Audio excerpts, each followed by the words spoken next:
Salam saudara yang dikasihi Tuhan.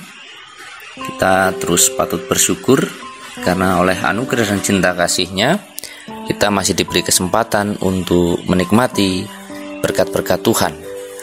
Pada saat ini kita juga akan bersama diberkati melalui sabda Tuhan yang terdapat dalam Injil Yohanes pasal 7 ayat 45 sampai 52. Demikian firman-Nya. Yesus dibela oleh Nikodemus. Maka penjaga-penjaga itu pergi kepada imam-imam kepala dan orang-orang Farisi, yang berkata kepada mereka, "Mengapa kamu tidak membawanya?" Jawab penjaga-penjaga itu, "Belum pernah seorang manusia berkata seperti orang itu." Jawab orang-orang Farisi itu kepada mereka, "Adakah kamu juga disesatkan? Adakah seorang di antara pemimpin-pemimpin yang percaya kepadanya, atau seorang di antara orang-orang Farisi? Tetapi orang banyak ini yang tidak mengenal hukum Taurat, terkutuklah mereka." Nikodemus, seorang dari mereka yang dahulu telah datang kepadanya, berkata kepada mereka, "Apakah hukum Taurat kita menghukum seseorang sebelum ia didengar dan sebelum orang mengetahui apa yang telah dibuatnya?" Jawab mereka, "Apakah engkau juga orang Galilea? Selidikilah kitab suci dan engkau akan tahu bahwa tidak ada nabi yang datang dari Galilea." Saudara, dari bacaan ini saya angkat tema berjumpa dengan Yesus membawa perubahan. Bukanlah hal yang kebetulan jika Nikodemus menemui Yesus, tetapi adalah hal yang sudah ditentukan oleh Allah. Dan juga para penjaga itu bukanlah kebetulan kalau mereka diminta untuk menangkap Yesus oleh para imam kepala. Tetapi apa yang terjadi? Para penjaga justru menyampaikan atau melakukan hal yang tidak seperti diharapkan oleh para imam kepala. Bahkan Nikodemus yang adalah seorang ahli kitab justru juga berpikir berbeda dengan teman-temannya, kaum Sanhedrin, bahwa mereka golongan ahli Taurat ini adalah merasakan dirinya musuh Yesus. Tetapi Nikodemus tidaklah demikian. Berdasarkan ayat 50 bahwa Nikodemus mengalami perjumpaan dengan Yesus, itu dapat kita baca di dalam pasal 3. Bagaimana ketika Nikodemus menemui Yesus pada malam hari? Artinya bahwa titik tolak perubahan cara berpikir Nikodemus dimulai ketika ia berjumpa dengan Yesus, ada komunikasi secara pribadi dengan Yesus. Maka ia mulai mengalami pembaharuan hidup. Itu yang pertama, bahwa kunci untuk mengalami perubahan adalah perjumpaan dengan Yesus. Lalu di dalam pasal 7, kalau kita cermati atau kita tarik dari kitab Taurat, ketika Nikodemus berani menyatakan sikap membela Yesus di ayat 50 dan 51, kurun waktu kurang lebih 6-7 bulan, ia berani menyatakan sikapnya bahwa Yesus adalah orang benar. Dan Nikodemus mengajak para ahli Taurat untuk kembali membuka Taurat,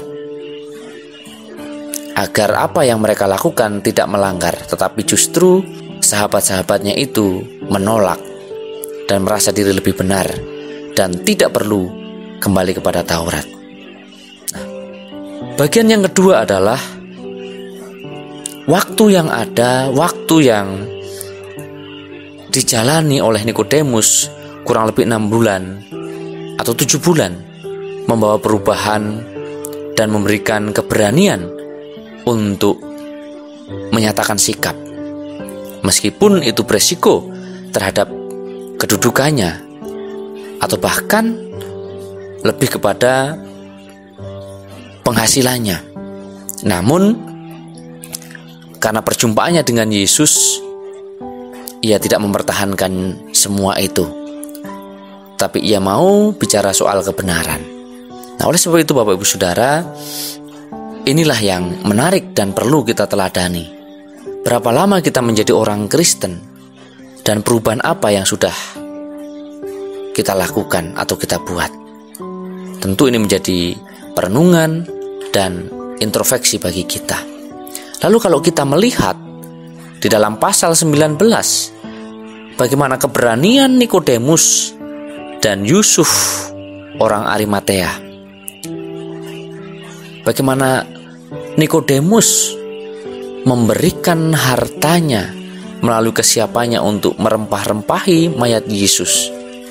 Sebuah pengorbanan yang tentu tidak sedikit kalau kita rupiahkan, kalau kita hitung apa yang dikorbankan oleh Nikodemus.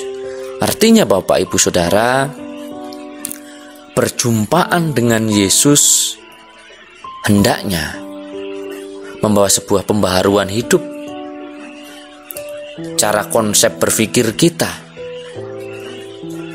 bahkan lamanya kita mengikut dan mengenal Yesus, juga menunjukkan perubahan dan keberanian kita untuk berkata benar meskipun itu beresiko.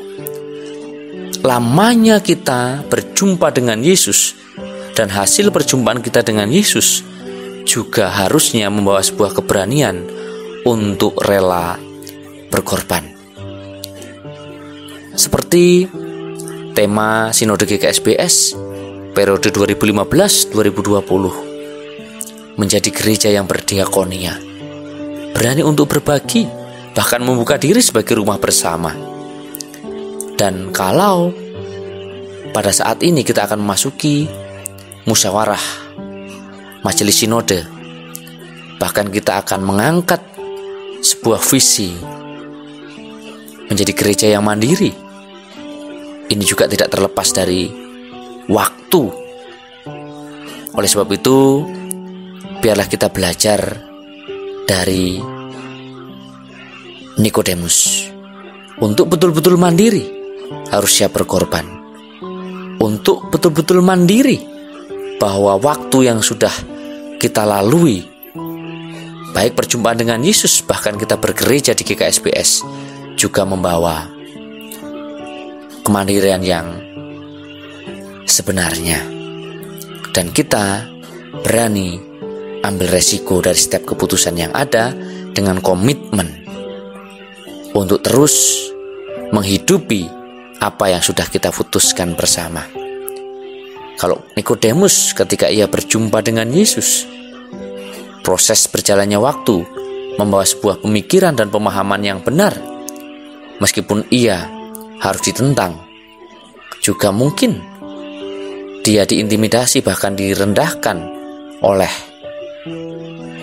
ahli Taurat, tetapi ia dapat melihat hal yang baik di dalam Kristus.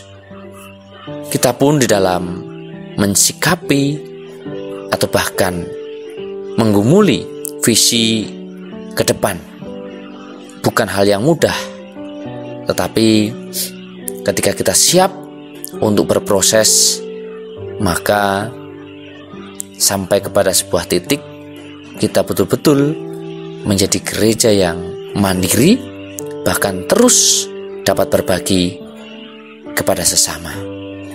Kiranya kita sebagai gereja Tuhan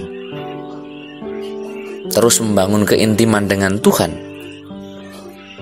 sebagai dampak perjumpaan dengan Kristus secara pribadi dan mewujudkannya dalam kehidupan sehari-hari.